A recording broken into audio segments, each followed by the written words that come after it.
dans l'épisode précédent. Après avoir manqué de perdre la vie dans le naufrage de l'épave volante, Daniel a maintenant le pouvoir de contrôler les objets métalliques à distance. Si la vue du rouge annule toutes ses facultés, Daniel sait à présent où est sa place parmi les éléments du cosmos.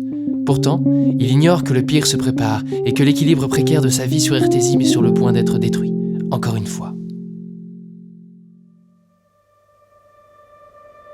Depuis des temps immémoriaux, tout ce que la mer refusait d'avaler s'échouait sur les plages d'Ertésime. Comme un bras tendu vers l'océan, l'île s'achevait à l'ouest par un large éperon rocheux sur lequel s'accumulaient des siècles de débris en tout genre. Quel que soit l'endroit où l'œil s'y arrêtait, la pointe impitoyable n'offrait que grisaille et désolation. Mais le spectacle le plus impressionnant demeurait la vaste ceinture d'épaves encerclant le bout de l'île. Seule la marée venait parfois interrompre le sommeil des navires venus ici achever leur course. Chaque année, leur valse immobile comptait 2 ou 3 membres de plus. Mais bien souvent, il ne subsistait des navires abîmés au large que quelques débris charriés par le courant. Mais ce soir-là, sous l'œil complice du soleil finissant, c'est un rescapé que la mer porta sur le rivage. D'abord, on ne vit qu'une forme discrète crever la surface des flots. Puis ce fut une tête tout entière qui s'éleva du roulis indifférent. Une tête de métal. Tout entier, il sortit de l'eau et s'avança d'un pas résolu sur la plage meurtrie. Daniel était de retour. Une énergie incroyable animait tout entier, comme si une force supérieure guidait tous ses mouvements.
Il prit le chemin du port pour regagner le phare, sans délai.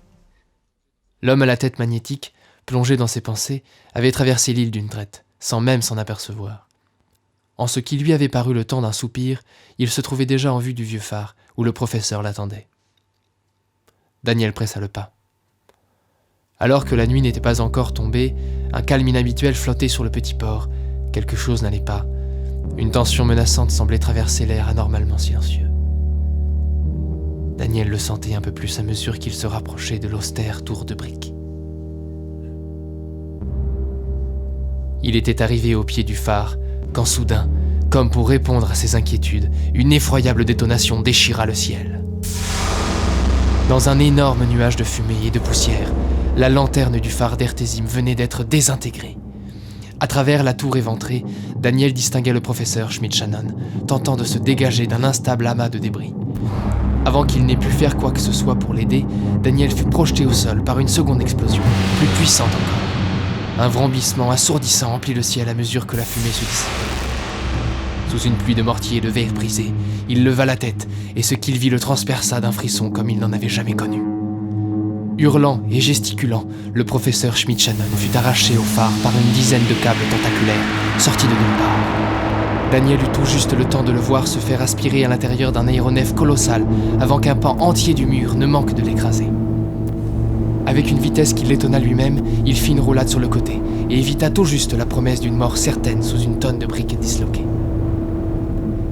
Daniel pénétra dans le phare et gravit 4 à 4 les marches usées de l'escalier en colimaçon, jusqu'au dernier étage, le cabinet du Schmidt-Shannon. Malgré les 2 explosions, seule la partie supérieure de la tour s'était écroulée. La lourde porte du dernier étage, restée intacte et verrouillée, refusait de s'ouvrir malgré ses efforts. Comprenant qu'il ne pourrait en aucun cas parvenir à l'enfoncer, Daniel recula et se concentra de toutes ses forces sur la serrure en acier de la porte récalcitrante. Elle vola en éclats presque instantanément. Sans perdre un instant, Daniel entra dans le cabinet dévasté pour être immédiatement plongé dans une intense lumière. De son œil électrique, l'énorme astronef semblait le dévisager. Sans pouvoir regarder autour de lui, il sut qu'il n'était pas seul. À 10 mètres devant lui, au bord du vide, se tenait un homme drapé dans une cape démesurée. Daniel, aveuglé par la lumière, ne vit de lui qu'une vague silhouette. Mais le rire tonitruant qui retentit soudain, couvrant presque le bourdonnement ambiant, ce rire, il l'aurait reconnu entre 1000 autres. Cet éclat de rire, c'est tout ce dont il se souvenait. Du fond de la cuve au sans-supplice, Daniel l'avait entendu fendre son esprit, alors que tout ce qu'il avait été quittait son corps. Brusquement, un câble descendit de l'aéronef et d'un geste habile, l'homme s'en saisit et se jeta dans le vide. Le bourdonnement du vaisseau redoubla, et celui-ci s'éleva haut dans un ciel devenu sombre pour amorcer son envol. Ce n'était pas un vaisseau ordinaire, il faisait toute la hauteur du phare et avait une forme humanoïde, une forme de gorille. Un immense primate de métal planait devant Daniel.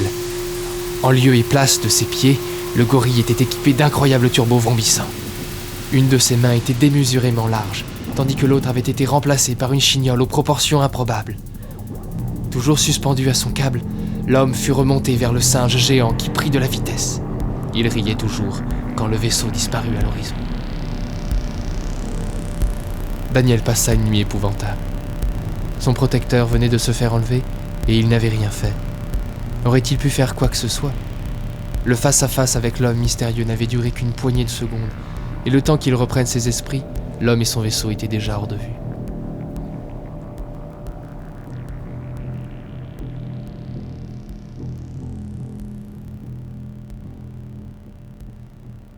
Dévoré par la culpabilité, il fouilla dès l'aube les décombres du cabinet de Schmidt-Shannon. Ce qu'il cherchait, Daniel lui-même l'ignorait. Tout ce qui pourrait le mettre sur la piste de l'homme qui rit était bon à prendre. En plusieurs endroits, il découvrit les traces d'une étrange substance qu'il n'avait jamais vue ici auparavant. Une sorte de jus jaune, épais et translucide. De toute évidence, cette répugnante matière était étroitement liée au ravisseur de Schmidt-Shannon. En inspectant les quartiers du professeur, il comprit que le vieil homme se savait menacé. Toutes les fenêtres avaient soigneusement été condamnées. Un lourd réfrigérateur, à présent au sol, avait été poussé devant la porte du cabinet. Pour une raison qui échappait à Daniel, Schmidt-Shannon s'attendait à son sort et s'était barricadé en conséquence. Mais l'ennemi l'avait frappé dans le dos. Debout, devant le trou béant ouvert dans le mur du phare, Daniel sentit monter en lui une rage jusqu'ici inconnue. Il avait été faible, lâche, et avait abandonné la seule personne qui lui importait aux griffes d'un adversaire sans nom. Loin de l'aveugler, la colère semblait éclaircir l'esprit de Daniel. Il n'allait pas seulement délivrer le professeur, non, il traquerait également son ravisseur sans relâche. Il traverserait l'univers tout entier pour le retrouver, et lorsqu'enfin il le tiendrait à sa merci, Daniel abattrait sa vengeance. Quand il se retourna, son regard tomba sur l'épais réfrigérateur couché près de la porte. Sans effort, il fit décoller le lourd appareil et grimpa dessus. Debout sur le frigo en lévitation, Daniel sortit des ruines du phare et se tourna vers le fond de mer. Ils étaient partis vers l'ouest. En quête de vengeance et de vérité, c'est donc dans cette direction que Daniel décida d'entamer son terrible voyage. Il partit vers le large à une vitesse telle qu'on arrivait à peine à le distinguer. Après tout, Daniel n'avait peut-être jamais existé.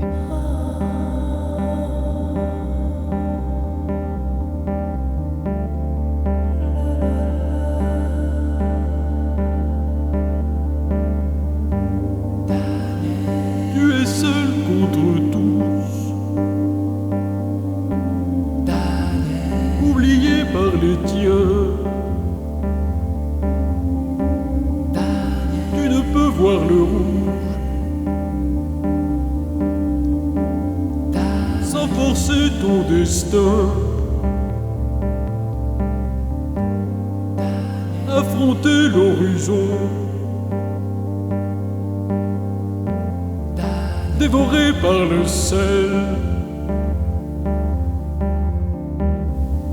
la vengeance à ton nom.